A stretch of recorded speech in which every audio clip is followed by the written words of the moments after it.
Welcome back. All right, now normally when a game goes to overtime in the preseason, you'll hear a collective groan from most people watching the game.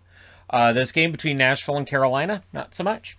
So I decided, you know what, I'm going to review a game that I don't think a lot of people would be paying attention to because Nashville and Carolina want to have a rivalry. And you could hear that. Chris Mason was on the broadcast tonight with the Canes, and you can hear it. They must have mentioned it 50 times that there's a natural rivalry between Nashville and Raleigh. And so it would make sense if they were in the same division. Trip Tracy even mentioning, if he could go to Gary Bettman and work on getting in the same division.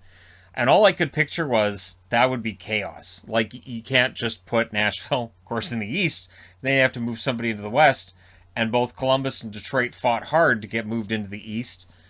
So it'd be tough to make that argument. But I will say this. Nashville, while they're in a different time zone, man, geographically it makes a lot of sense for them to have games against teams in Florida and against Carolina on a regular basis. And it's fun. It was Ronta versus Saros. Takes 27 seconds for Nashville to get on the board. It's Johansson from Duchesne and Forsberg. I thought Duchesne had a really good game, and he needs that. He needs to go into the season playing well. If these guys play like they did tonight, Nashville is going to be better than expected. And that was off of a turnover. Forsberg was good at getting turnovers today. And I thought that was pretty darn quick, too. So that's one of those Antti Ranta needs to make a save, right? Predators then tried to add another. The Canes would push back.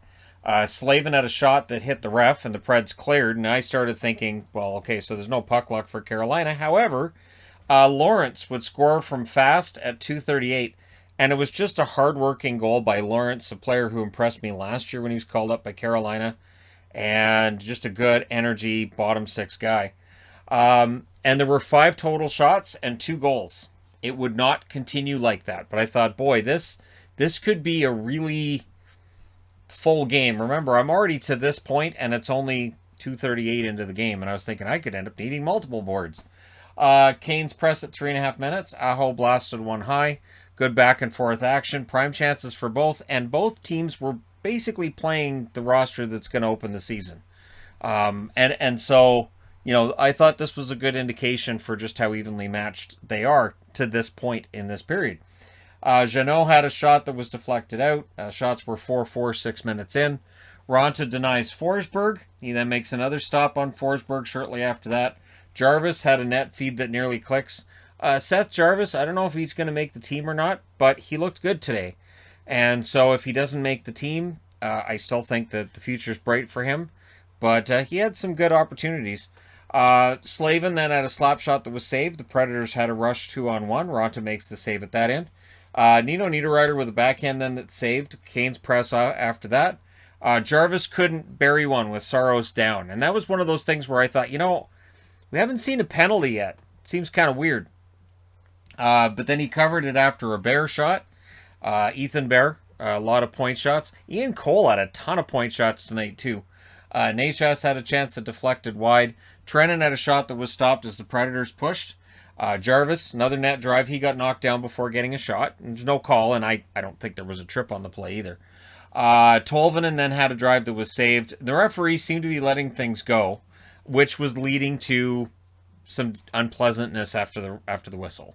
So, when the referees are just letting the guys play, eventually they get kind of frustrated with each other, letting them play.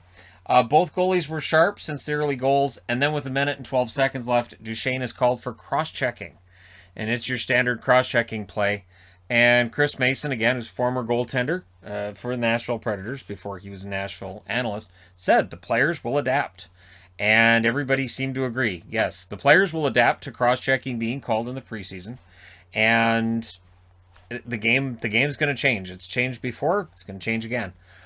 Second period, the Predators would finish off that kill. Predators then had a 2-on-1. Ronta makes the save there. Predators had the early edge. Ronta pretty darn solid. Nachas had the cross-check that leads to a penalty. The Predators go to the power play, and they score on it. They were 3 for 15 in the preseason coming into tonight, so they scored on their first opportunity. It's Duchesne on the power play from Yossi and Johansson to 2:32. So Johansson and Duchesne with 2 points tonight. that is good news if you're a Nashville fan, because they cost approximately $560 billion a year. I may be off by a few bucks there, but it feels like they need to go out there and perform, and they did today. And it was a nice set play at the start of the power play as well. Canes tried to answer. There's a press by Carolina at 4.5 minutes. D'Angelo had a shot that nearly fooled Saros. They had D'Angelo out there with Stahl. That can work. Or not with Stahl, with Slavin. That can work because Slavin, of course, your prototypical defensive defenseman. D'Angelo's all offense and flash and dash. And if they can get chemistry with one another, that could be one of those ones that sneaks up on us. Where we at the end of the year go, wow, that really worked out well. And I thought Ethan Bear played well too. Necas was in alone. Saros makes the save, but the Canes end up with a power play out of it.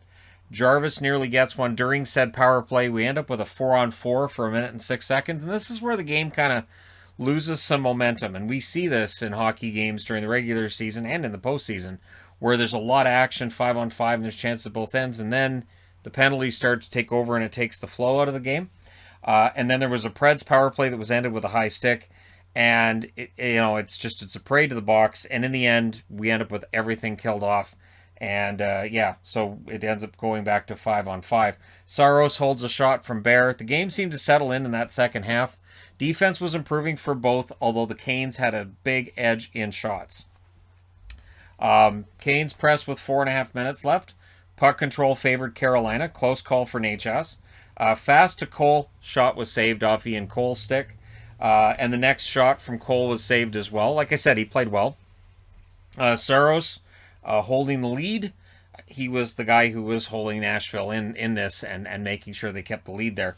Jarvis near the net a lot. And I thought he had good chemistry with Niederreiter.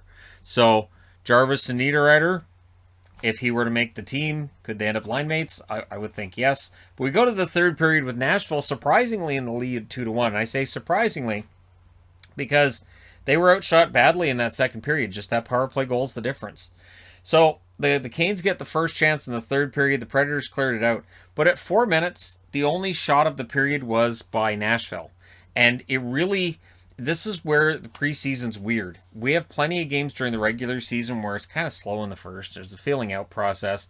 And then in the third, things get intense. The preseason games I've watched, there are plenty of them, this one included, that kind of feels like it goes the other way.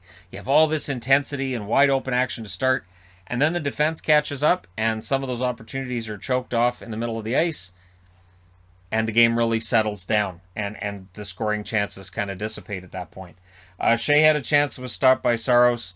Bear's shot was stopped as the Canes would get their pressure. Sissons fails to clear it. Saros was up to 33 saves, and again, he's the reason that Nashville's in the lead at this point. Necas had a net pass that was intercepted. The shots were 3-1 for the Canes, 8 minutes into the period. So yeah, Nashville stuck on one shot for quite a while, and that's that third period. Ronta's best save was made with 8:10 left, and he was on his back doing the Snow Angel too. Looks good.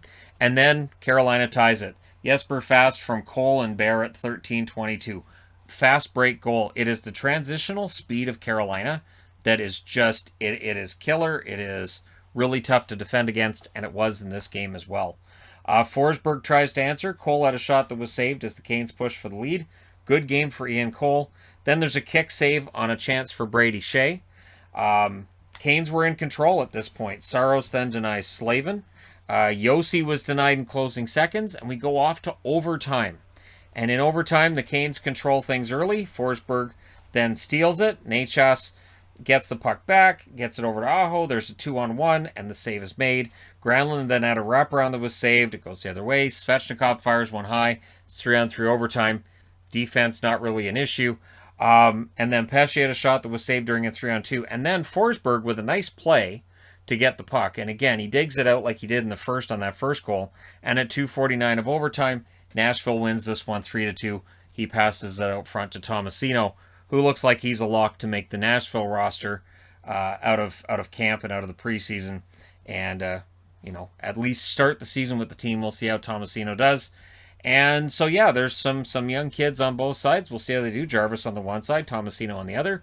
Looks like Tomasino's more likely to make that opening night roster, but Jarvis had some good chances, and it's just a matter of finding that finish.